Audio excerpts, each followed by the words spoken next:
और वो जब शादी होगा लड़का लड़की में, तो जो पुरुष है वो तो रोज रात में जो सदिया होता है उसके साथ करता है ना। क्या बिहार के मुख्यमंत्री नीतीश कुमार बीमार हैं?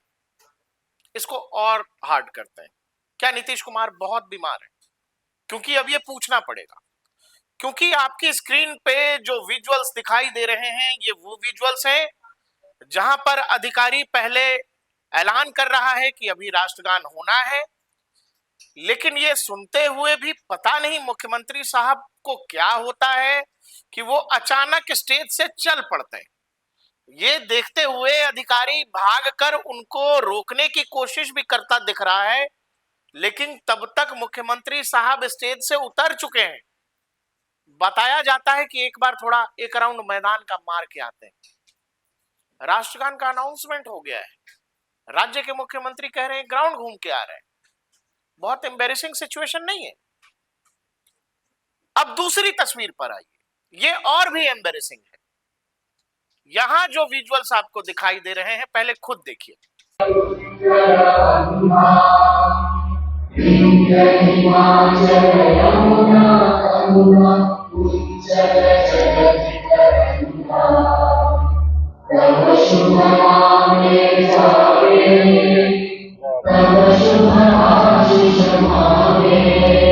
मतलब गजब है, राज्य के मुख्यमंत्री हैं नीतीश कुमार, राष्ट्रगान बज रहा है और राष्ट्रगान के बजने के दौरान मुख्यमंत्री जी सामने बैठे किसी को अभिवादन कर रहे हैं, बगल में खड़े किसी से कुछ कह रहे हैं।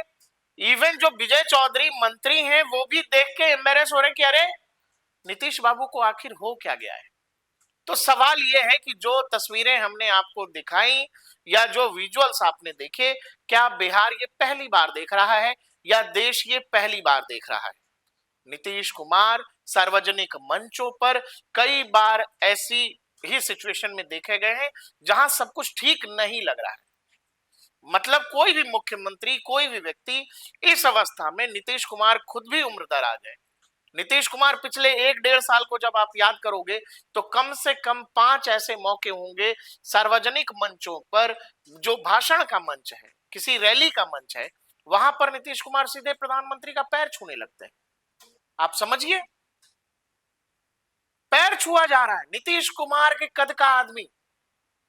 और इसीलिए लोग लगातार सोशल मीडिया से लेकर नीतीश कुमार के तमाम राजनीतिक विरोधी इस बात पर सवाल उठा रहे हैं कि क्या नीतीश कुमार मुख्यमंत्री पद पर बने रहने के लिए स्वस्थ हैं? क्या उनकी मानसिक अवस्था उस लायक है कि उनको मुख्यमंत्री पद पर बने रहना चाहिए?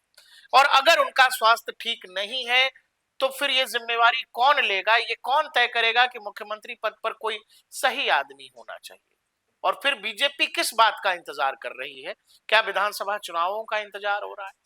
क्या नीतीश कुमार जो कुछ मंचों पर, ये जो दोनों विजुअल्स आपको दिखाई दे रहा है जिसमें एक तरफ अनाउंसमेंट हो गया है राष्ट्रगान का, लेकिन मुख्यमंत्री जी मंच छोड़ के जा रहे हैं, क्या तो ग्राउंड घूम के आते हैं।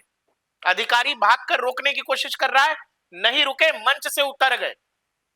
सब लोग अवाक हैं, हैरान हैं कि अरे ऐसा क्यों कर रहे हैं, लेकिन किसी की हिम्मत नहीं हो रही है बोलने की, टोकने की।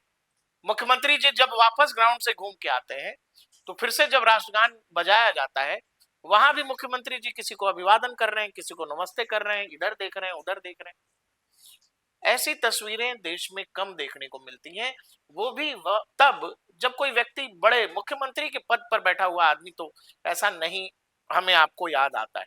लेकिन फिर याद करिए नीतीश कुमार का वो भाषण जो उन्होंने बिहार विधानसभा में दिया था, जिसमें वो जो पूरी प्रक्रिया है जो हम आप बायोलॉजी में पढ़ते थे, प्रजनन, रिप्रोडक्शन, उसको जो उन्होंने अपने शब्दों में बयान किया था, एक बार सुनते हैं।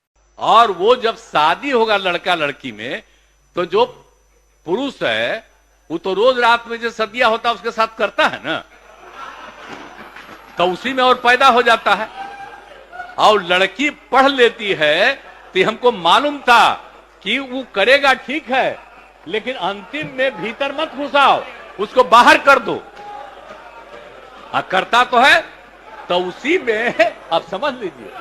हालांकि नीतीश कुमार ने अपने इस बयान के लिए अगले ही दिन माफी भी मांग ली थी, लेकिन नीतीश कुमार और नीतीश कुमार का सार्वजनिक जीवन में जो व्यवहार है, जो उनका बॉडी लैंग्वेज है, उसको लेकर लोग सवाल पूछ रहे हैं। वही जो बयान उन्होंने विधानसभा में दिया, वो बयान मतलब बहुत अजीब, अचंभित करने वाला था। नीतीश कुमार जैसे व्यक्ति से इस तरह का बयान आना, इवन उस भाषण के दौरान आप जब गौर से उस स्पीच को देखेंगे तो अगल बगल के नेता रोकने की कोशिश कर रहे हैं, लेकिन नीतीश कुमार रुके ही नहीं। तो क्या कुछ ऐसा है जो बिहार की राजनीति में खुलेआम तो नहीं बताया जा रहा है, लेकिन अब सार्वजनिक मंचों पे जो दिख रहा है, जैसी अवस्था, जैसी बॉडी लैंग्वेज नीतीश कुमार की दिख रही है, उसमें सब कुछ ठीक नहीं लग रहा है। और इसीलिए हमने अपने वीडियो की शुरुआत की थी कि क्या नीतीश कुमार बीमार है, क्या नीतीश कुमार बहुत बीमार है, और अगर बहुत बीमार है तो फिर ऐसे आदमी को क्या मुख्यमंत्री पद पर होना चाहिए? ये एक पत्रकार के तौर पर भी सवाल है और राजनीतिक विरोधी भी इस बात को पूछ रहे हैं।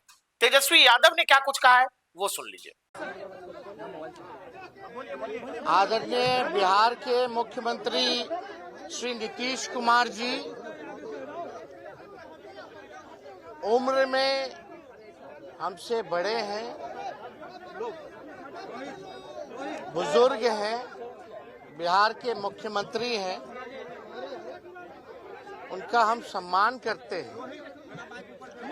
लेकिन जिस प्रकार से कल माननीय मुख्यमंत्री जी ने राष्ट्रगान का अपमान किया है, हम बिहारी होने के नाते हम शर्मिंदा हैं। हम लोगों का शर्म से माथा बिहारियों का नीतीश कुमार जी ने झुकाने का काम किया है।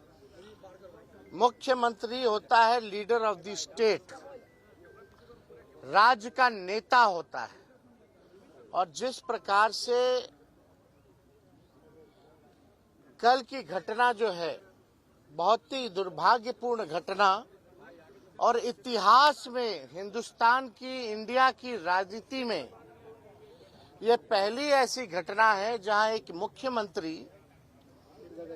राष्ट्रगान का अपमान कर रहा हो। तो सवाल है कि बिहार में गठबंधन वाली जो राजनीति है, गठबंधन वाली जो सरकार है, क्या उस गठबंधन की मजबूरी का नाम नीतीश कुमार है? और नीतीश कुमार की अवस्था इस तरह की है कि जहां सार्वजनिक मंचों पर जिस तरह का डिस्प्ले नीतीश कुमार की तरफ से आ रहा है वो बहुत ठीक नहीं है, और जो मैसेज लोगों तक जा रहा है उसमें हर किसी को ये लग रहा है कि क्या हमारा मुख्यमंत्री ठीक है, क्या हमारा मुख्यमंत्री मुख्यमंत्री पद पर बने रहने के लिए ठीक है।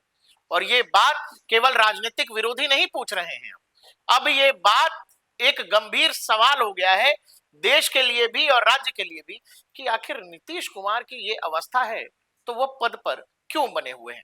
आपको हमारा ये वीडियो कैसा लगा, ये पूरी जानकारी कैसे लगी, हमें कमेंट सेक्शन में जरूर बताइएगा। तब तक के लिए देखते रहिए डीएनपी इंडिया, हर खबर भरोसे के साथ।